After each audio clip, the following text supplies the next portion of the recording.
जिंदाबाद जिंदाबाद। हमारी मांगे पूरी करो, पूरी करो, पूरी करो। हमारी मांगे पूरी करो, पूरी करो, पूरी करो। एनएचएम एकता जिंदाबाद, जिंदाबाद जिंदाबाद। हरियाणा सरकार मुर्दाबाद, मुर्दाबाद मुर्दाबाद। हरियाणा सरकार मुर्दाबाद, मुर्दाबाद मुर्दाबाद। जी, मेरा नाम विक्रम सोनी है और हरियाणा एनएचएम कर्मचारी साझा मोर्चा में मैं राज्य कार्यकारिणी सदस्य हूँ। आज एनएचएम कर्मचारियों को 5वां दिन हो चुका है अपनी जायज़ मांगों को लेकर के हड़ताल पर बैठे हुए, और इसके ऊपर सरकार ने अभी तक किसी भी प्रकार से कोई भी आश्वासन और हमारी मांगों पर कोई भी सकारात्मक रवैया नहीं अपनाया है। एनएचएम कर्मचारी पिछले 25 सालों से अपनी सेवाएं स्वास्थ्य विभाग में दे रहे हैं। कहने को तो स्वास्थ्य विभाग के अंग है, लेकिन उनके साथ में एक बंधुआ मजदूर की तरह जो सरकार रवैया अपना रही है। कुछ अधिकारी तो हमें सीधा बंधुआ कहकर ही बुलाते हैं, और अभी तक हमारे जो भी कर्मचारी हैं, हम हर बार नियमितीकरण की हमारे 2017 में जो बायलॉज बनाए सरकार ने, उसके लिए हम धन्यवाद तो करते हैं, लेकिन हमारे अधिकारियों की कुछ कमियों की वजह से उसमें इतना बड़े उन्होंने विसंगतियाँ छोड़ दी है कि कर्मचारियों को आपस में बांटने का कार्य सरकार के अधिकारी कर रहे हैं। और हमारे बार बार कहने के बावजूद भी हर बार बैठक में विसंगतियों के ऊपर बातें होती है, परमानेंट को लेकर के बातें होती है, लेकिन किसी भी हमारी मांग पर आज तक कोई सकारात्मक जवाब जो है सरकार ने नहीं दिया है।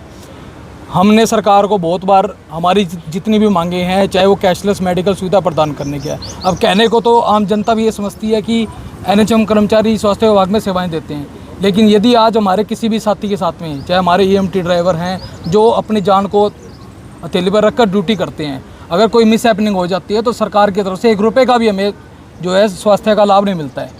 और उसके अलावा यदि 3 महीने 4 महीने का कर्मचारी कोई मिस हैपनिंग हो जाता है तो सरकार की तरफ से सीधे हाथ खड़े कर दिए जाते हैं, जबकि सिमिलर जो स्वास्थ्य विभाग में कर्मचारी काम कर रहा है उसके ऊपर पूरा सरकार खर्चा उठाती है। 7th पे कमीशन है। हमारे माननीय तत्कालीन जो वर्तमान मुख्यमंत्री हैं, पहले खट्टर साहब थे, खट्टर साहब ने हमारे कोरोना के काल में जो हमने अपनी आहुति दी हुई है, हमारे कर्मचारी शहीद भी हैं उसके अंदर, उसको देखते हुए सरकार ने कहा कि जी हम आपकी ये 7वां पे कमीशन जो है उसकी मैं सैद्धांतिक मंजूरी देता हूँ।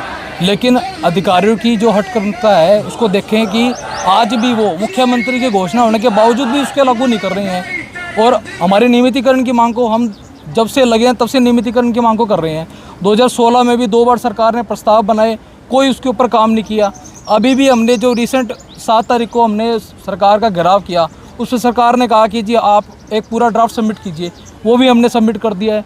2012 में भारत सरकार ने, 2013 में भारत सरकार ने, 2014 में भारत सरकार ने, ये हर बार हमें ये बात बोल देते हैं कि जी आपका भारत सरकार का मिशन है। मिशन आप खुद समझिए कि जो हम कार्य कर रहे हैं, जो हम डिलीवरी की सेवाएं प्रदान कर रहे हैं, एम्बुलेंस की सेवा प्रदान कर रहे हैं, आम जनता खुद सोचे क्या ये मिशन है? क्या ये 2 साल बाद में डिलीवरी होनी बंद हो जाएगी? ये सब नियमित नेचर के प्रोग्राम है जो सरकारें आज भी चला रही है, लेकिन कर्मचारियों की डिमांड को पूरा ना करना पड़े, उनके सिर्फ एक मिशन मोड का नाम लेकर के अपना पल्ला झाड़ देती है। 2012 में भारत सरकार ने कहा कि आने वाले 5 सालों में आप इनको नियमित करें, लेकिन हमारे अधिकारियों ने पत्थर दबा दिया। लेकिन मणिपुर राज्य में उसी पत्थर पर 2022 में सभी एनएचएम कर्मचारियों को, वहाँ पर 2140 कर्मचारी हैं, सभी को नियमित किया गया है। तो हरियाणा सरकार को करने में क्या दिक्कत है? उसके अलावा 2017 में सरकार ने बायलॉज दिए, सरकार उसके ऊपर हमारा अतिरिक्त जो वेतन है वो व्यय कर रही है। तो जब आप 100 रुपये में से 80 रुपये दे रहे हो तो 20 रुपये देने में क्या दिक्कत है? मैं MPHW फीमेल के पद पे कार्यरत हूँ। हम पिछले 25 सालों से NHM में कार्यरत हैं और स्वास्थ्य सेवाएं प्रदान कर रहे हैं लोगों को। लेकिन मैं आप लोगों के माध्यम से सरकार को यही कहना चाहूँगी कि जो हमारी मांगे हैं उन पर ध्यान दिया जाए, उनको पूरा किया जाए। गर्मी के दिनों में देखो बच्चों को डिहाइड्रेशन की दिक्कत ज़्यादा होती है, वो अभियान अभी इन्होंने चला रखे हैं। हम हड़ताल पे बैठे हैं। हमारे जो गांव में हम जिनमें ड्यूटियां करते हैं वहाँ से हमारे पास फ़ोन आते हैं, बहन जी आप ड्यूटी पे क्यों नहीं आते हो? तो मैं तो जी यही कहूँगी कि जल्द से जल्द हमारी जो मांगे हैं पूरी की जाए।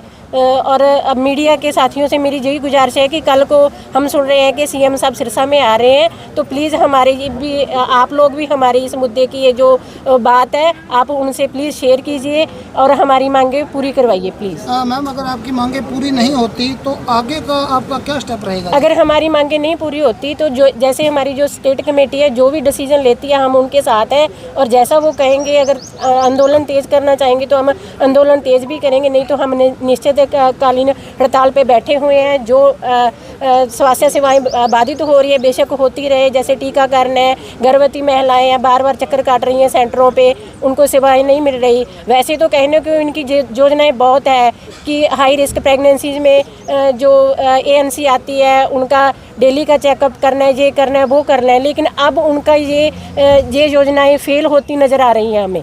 ये सिर्फ सिरसा की ही है या नहीं, हम हरियाणा के सारे 18,000 कर्मचारी हैं जो हड़ताल पे बैठे हुए हैं। इस हड़ताल का मेन मांग कौन सी है जी?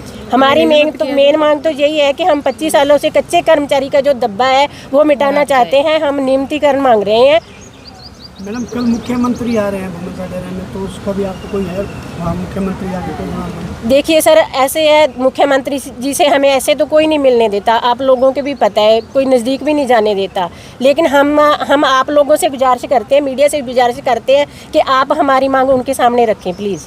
नहीं, आप कर्मचारी पेश होने के आगे रखो, पहले साहब को दो। सर, हम बहुत बार CM साहब से मिल चुके हैं। जैसे 7 जुलाई को पिछले महीने हमने CM साहब का घेराव भी किया था। उस टाइम मीटिंग भी हुई थी CM साहब से, हमारी स्टेट कमेटी की, तो उन्होंने सिर्फ ये आश्वासन दे के हमें खड़ा कर दिया था वहाँ से। सिरसा में स्ट्राइक है या ऑल हरियाणा में? नहीं, ऑल हरियाणा में स्ट्राइक है। 23 से 23 जिले में।